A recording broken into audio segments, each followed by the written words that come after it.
Chapter 3, Human Reproduction. As you are aware, humans are sexually reproducing and viviparous.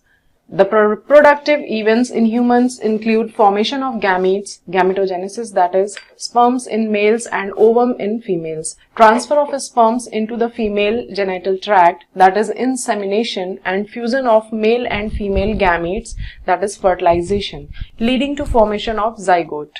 This is followed by formation and development of blastocyst and its attachment to the uterine wall, that is implantation, embryonic development, that is gestation, and delivery of the baby, that is parturition.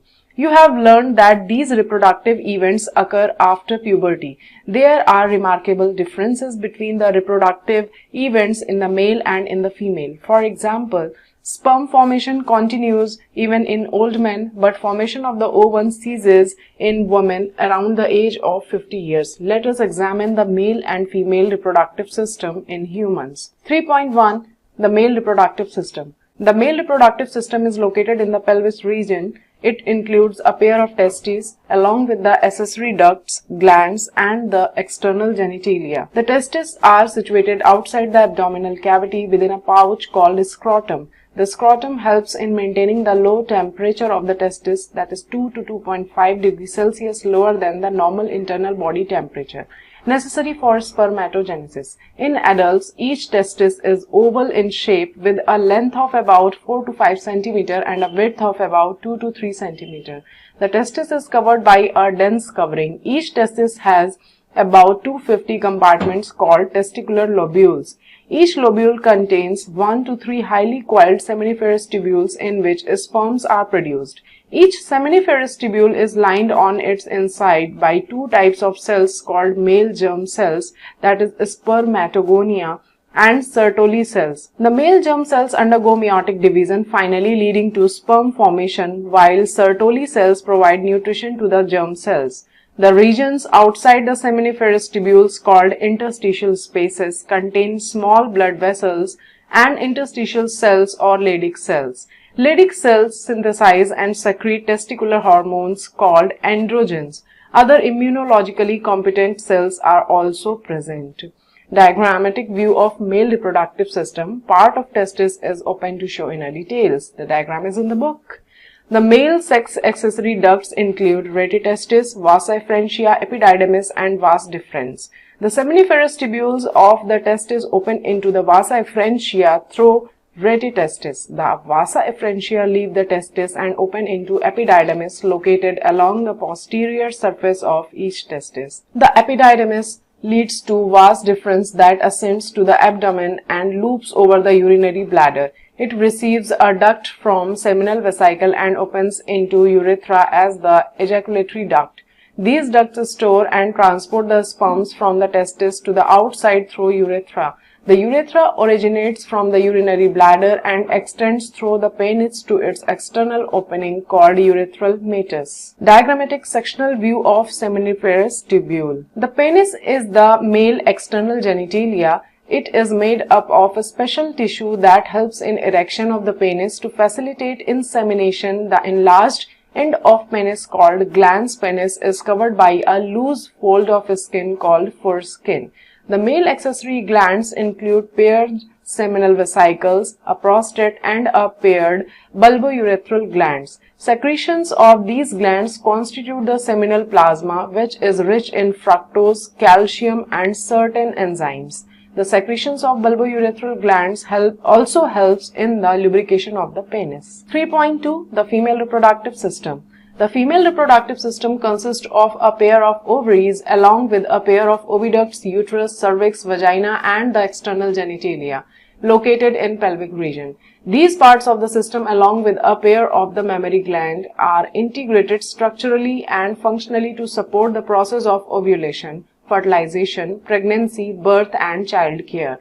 Ovaries are the primary female sex organs that produce the female gamete, that is ovum, and several steroid hormones, that is ovarian hormones. The ovaries are located one on each side of the lower abdomen. Each ovary is about 2 to 4 cm in length and is connected to the pelvic wall and uterus by ligaments. Each ovary is covered by a thin epithelium which encloses the ovarian stroma. The stroma is divided into two zones, a peripheral cortex and an inner medulla. Figure 3.3 diagrammatic sectional view of female pelvis showing reproductive system. The oviducts, fallopian tubes, uterus and vagina constitute the female accessory ducts. Each fallopian tube is about 10 to 12 cm long and extends from the periphery of each ovary to the uterus. The part closer to the ovary is the funnel-shaped infundibulum. The edges of the infundibulum possesses finger-like projection called fimbriae, which help in collection of the ovum after ovulation. The infundibulum leads to a wider part of the oviduct called ampulla. The last part of the oviduct, isthmus, has a narrow lumen and it joins the uterus. The uterus is single and it is also called womb. The shape of the uterus is like an inverted pear. It is supported by ligaments attached to the pelvic wall. The uterus opens into vagina through a narrow cervix. The cavity of the cervix is called cervical canal, which along with vagina forms the birth canal. The wall of the uterus has three layers of tissues: the external thin membranous perimetrium, middle thick layer of the smooth muscle myometrium, and inner glandular layer called endometrium that lines the uterine cavity. The endometrium undergoes cyclical changes during menstrual cycle, while the myometrium exhibits a strong contraction during delivery of the baby. The female external genitalia include mons pubis, labia majora, labia minora, hymen, and clitoris. Mons pubis is a cushion of fatty tissue covered by skin and pubic hair. The labia majora are fleshy folds of tissue which extend down from the mons pubis and surround the vaginal opening. The labia minora are paired folds of tissue under the labia majora. The opening of the vagina is often covered partially by a membrane called hymen. The clitoris is a tiny finger-like structure which lies at the upper junction of the two labia minora above the urethral opening. The hymen is often torn during the first coitus, that is intercourse. However, it can also be broken by a sudden fall or jolt, insertion of a vaginal tampon, and active participation in some sports like horseback riding, cycling, etc. In some women, the hymen persists even after coitus. In fact, the presence or absence of hymen is not a reliable indicator of virginity or sexual experience. A functional mammary gland is characteristic of all female mammals. The mammary glands are paired structure that contain glandular tissue and variable amount of fat. The glandular tissue of each breast is divided into 15 to 20 mammary lobes containing clusters of cells called alveoli. The cells of alveoli secrete milk which is stored in the cavities, that is lumens, of alveoli. The alveoli open into mammary tubules. The tubules of each lobe join to form a mammary duct. Several mammary ducts join to form a wider mammary ampulla which is connected to lactiferous duct through which milk is sucked out. 3.3 Gametogenesis.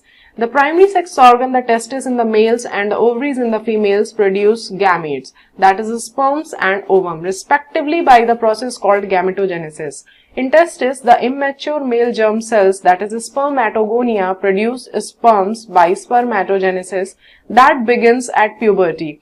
The spermatogonia present on the inside wall of seminiferous tubule multiply by mitotic division and increase in numbers. Each spermatogonium is diploid and contains 46 chromosomes. Some of the spermatogonia, called primary spermatocytes, periodically undergo meiosis. A primary spermatocyte completes the first meiotic division, that is reduction division, leading to the formation of two equal haploid cells called secondary spermatocytes, which have only 23 chromosomes each. The secondary spermatocytes undergo the second meiotic division to produce 4 equal haploid spermatids. What would be the number of chromosomes in the spermatids? The spermatids are transformed into spermatozoa, that is sperms, by the process called spermiogenesis. After spermiogenesis, sperm heads become embedded in the Sertoli cells and are finally released the seminiferous tubules by the process called spermiation. Diagrammatic sectional view of seminiferous tubule. Spermatogenesis starts at the age of puberty due to significant increase in the secretion of gonadotropin releasing hormone. This, if you recall, is a hypothalamic hormone. The increased levels of GnRH, that is gonadotropin hormone, then acts at the anterior pituitary gland and stimulates secretion of two gonadotropins, luteinizing hormone LH and follicle stimulating hormone, that is FSH. LH acts at the Leydig cells and stimulates synthesis and secretion of androgens. Androgens in turn stimulate the process of spermatogenesis. FSH acts on the Sertoli cells and stimulates secretion of some factors which help in the process of spermiogenesis. Let us examine the structure of sperm. It is microscopic structure composed of a head, neck, a middle piece and a tail. A plasma membrane envelops the whole body of sperm. The sperm head contains an elongated haploid nucleus, the anterior portion of which is covered by a cap-like structure called acrosome. The acrosome is filled with enzymes that help fertilization of the ovum. The middle piece possesses numerous mitochondria which produce energy for the movement of the tail that facilitates sperm motility, essential for fertilization. The human male ejaculates about 200 to 300 million sperms during a coitus, of which for normal fertility, at least 60% sperms must have normal shape and size and at least 40% of them must show vigorous motility. Sperms released from the seminiferous tubules are transported by the accessory ducts, secretion of epididymis, vas deferens, seminal vesicle and prostate are essential for maturation and motility of sperms. The seminal plasma along with the sperms constitute the semen. The functions of male sex accessory ducts and glands are maintained by the testicular hormones, that is androgens. The process of formation of a mature female gamete is called oogenesis, which is markedly different from spermatogenesis. Oogenesis is initiated during the embryonic development stage when a couple of million gamete mother cells, that is oogonia, are formed within each fetal ovary. No more oogonia are formed and added after birth. These cells start division and enter into prophase first of the meiotic division and get temporarily arrested at that stage, called primary oocytes. Each primary oocyte then gets surrounded by a layer of granulosa cells and is called the primary follicle. A large number of these follicles degenerate during the phase from birth to puberty. Therefore, at puberty, only 60,000 to 80,000 primary follicles are left in each ovary. The primary follicles get surrounded by more layers of granulosa cells and a new theca and are called secondary follicles. The secondary follicles soon transform into a tertiary follicle which is characterized by a fluid-filled cavity called antrum. The theca layer is organized into an inner theca interna and an outer theca externa. It is important to draw your attention that it is at this stage that the primary oocyte within the tertiary follicle grows in size and completes its first meiotic division. It is an unequal division resulting in the formation of a large haploid secondary oocyte and a tiny first polar body. The secondary oocyte retains bulk of the nutrient-rich cytoplasm of the primary oocyte. Can you think of any advantage for this? Does the first polar body born out first meiotic division divide further or degenerate? At present, we are not very certain about this. The tertiary follicle further changes into the mature follicle or Graafian follicle. The secondary oocyte forms a new membrane called zona pellucida surrounding it. The Graafian follicle now ruptures to release the secondary oocyte, that is ovum, from the ovary by the process called ovulation. Can you identify major difference between spermatogenesis and oogenesis? A diagrammatic representation of spermatogenesis and oogenesis is given below. A schematic representation of spermatogenesis and oogenesis. That is a chart, and spermatogonia after the mitosis differentiation will form primary spermatocyte. Then after first meiotic division will occur and it will form secondary spermatocyte, and after that the second meiotic division will occur and that will form spermatids, and after the differentiation spermatozoa will form. In the case of female, oogonia after the mitosis differentiation will form primary oocyte. First meiotic division completed prior to the ovulation and then it will form secondary oocyte and after that the ovum will form. 3.4 Menstrual cycle. The reproductive cycle in the female primates, that is monkeys, apes and human beings, is called menstrual cycle. The first menstrual beings at puberty and is called menarche. In human females, menstruation is repeated at an average interval of about 20 to 29 days, and the cycle of events is starting from one menstruation till the next one is called the menstrual cycle. One ovum is released, that is ovulation, during the middle of each menstrual cycle. The major events of the menstrual cycle are shown in figure 3.9, that is the diagrammatic representation of various events during the menstrual cycle. The cycle starts with the menstrual phase when menstrual flow occurs, and it lasts for 3 to 5 days. The menstrual flow results due to the breakdown of endometrial lining of the uterus and its blood vessels, which forms liquid that comes out through vagina. Menstruation only occurs if the released ovum is not fertilized. Lack of menstruation may be indicative of pregnancy. However, it may also be caused due to some other underlying causes like stress, poor health, etc. The menstrual phase is followed by the follicular phase. During this phase, the primary follicles in the ovary grow to become a fully mature Graafian follicle, and simultaneously the endometrium of uterus regenerates through proliferation. These changes in the ovary and the uterus are induced by changes in the levels of pituitary or ovarian hormones. The secretion of gonadotropin, that is LH and FSH, increases gradually during the follicular phase and stimulate follicular development as well as secretion of estrogens by the growing follicles.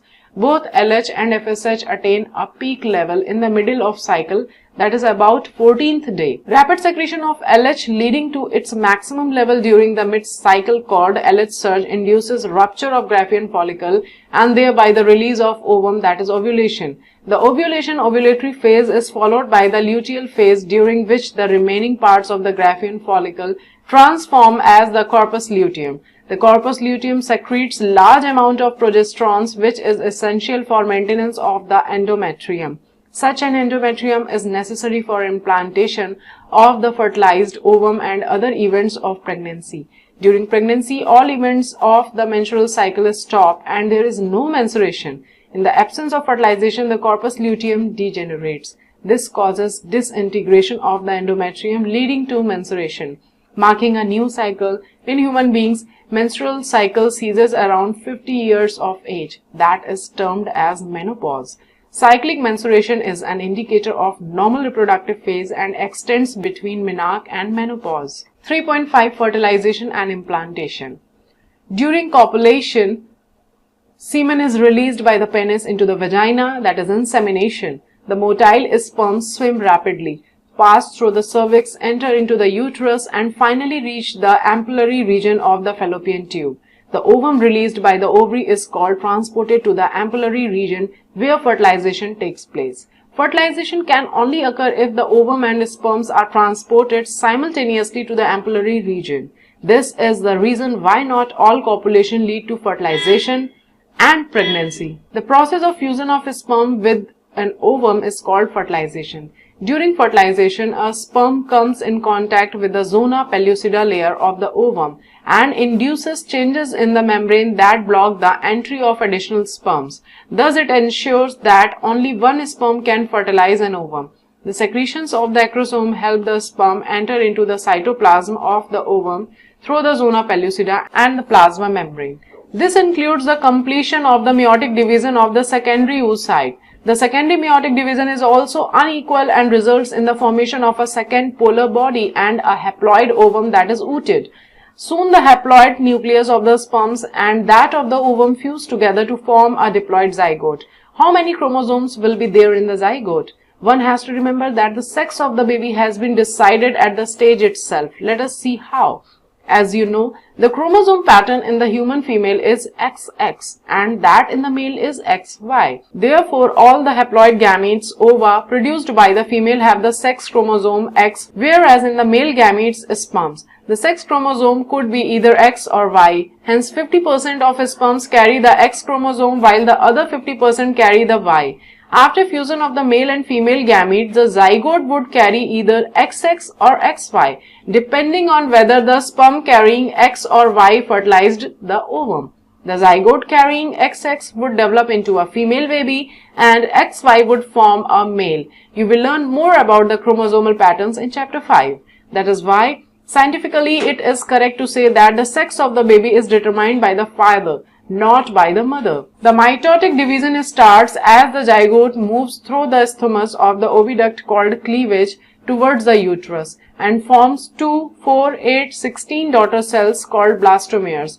The embryo with 8 to 16 blastomere is called a morula. The morula continues to divide and transform into blastocyst as it moves further into the uterus. The blastomeres in the blastocyst are arranged into an outer layer called trophoblast and an inner group of cells attached to trophoblast called the inner cell mass.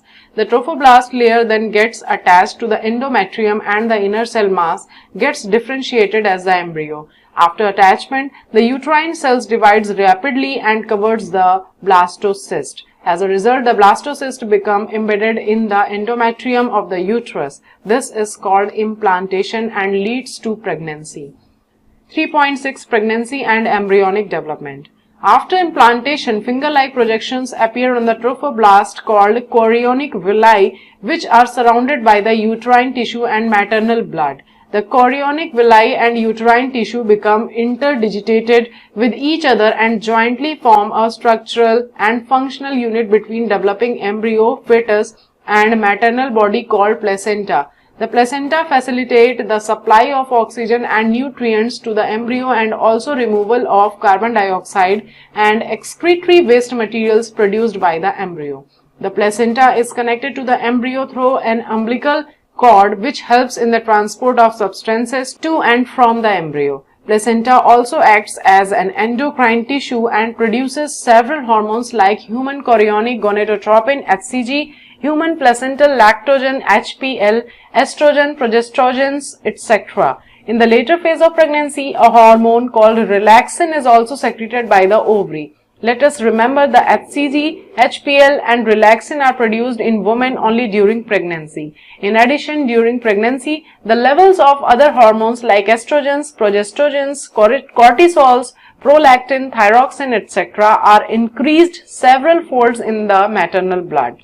Increased production of these hormones is essential for supporting the fetal growth, metabolic changes in the mother and maintenance of pregnancy. Immediately after implantation, the inner cell mass, that is embryo, differentiates into an outer layer called ectoderm and an inner layer called endoderm. A mesoderm soon appears between the ectoderm and the endoderm. These three layers give rise to all tissues, that is organs in adults. It needs to be mentioned here that the inner cell mass contains certain cells called stem cells which have the potency to give rise to all the tissues and organs. What are the major features of embryonic development at various months of pregnancy? The human pregnancy lasts 9 months. Do you know for how many months pregnancy lasts in dogs, elephants and cats? Find out. In human beings, after 1 month of pregnancy, the embryo's heart is formed. The first sign of growing fetus may be noticed by listening to the heart sound carefully through the stethoscope. By the end of the second month of pregnancy, the fetus develops limbs and digits. By the ends of 12 weeks, that is first trimester, most of the major organ system are formed. For example, the limbs and the external genital organs are well developed.